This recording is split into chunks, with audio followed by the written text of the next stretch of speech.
नमस्ते फुलबागतदारांनो. तर झेंडू पिकामध्ये अशा पद्धतीनं हे रूट कॉइलिंग होतं आणि दुसरी गोष्ट अशा पद्धतीने रूट कॉइलिंग झाल्यानंतरनं या फुलपिकामध्ये शेजारील जी झाडं असतात त्यावरती त्याचा परिणाम दिसून येतो. या अशा पद्धतीने रूट कॉइलिंग झाल्यानंतरनं पहा तुमचं सेटिंग असून उपयोग होत नाही झाडांवरती. तर अशा पद्धतीची जे झाडं असतील तर ती प्लॉटमधून काढून टाकलेली कधी पण चांगलं राहील आणि इतर जो प्लॉट असेल तो तुमचा असा डेव्हलप राहील. हे बघा अशा पद्धतीने तुमचा डेव्हलप राहू शकतो.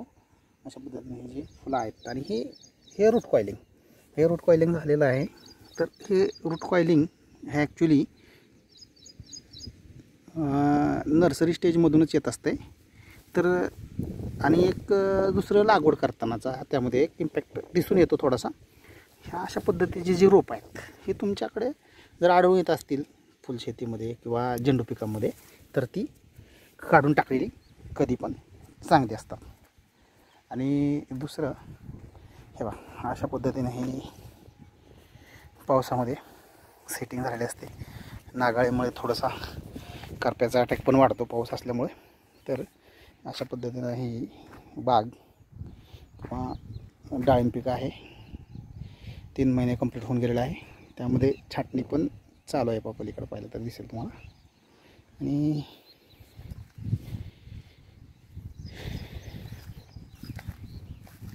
अशा पद्धतीनं फुलं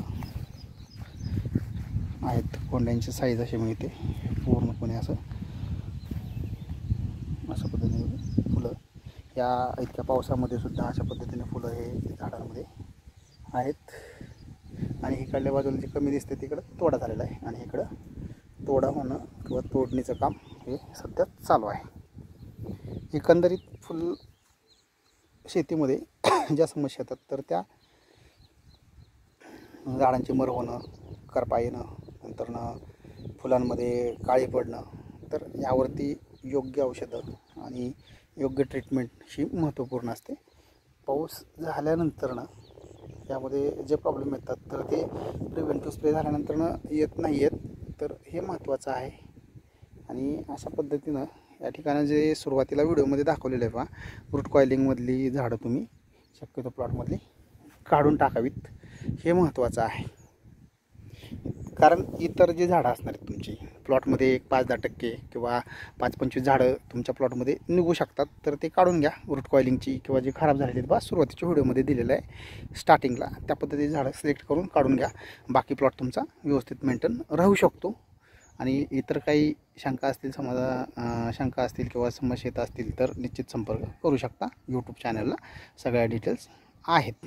धन्यवाद शेतकऱ्यांनो आणि फुल पीक बागायतदार मित्रांनो.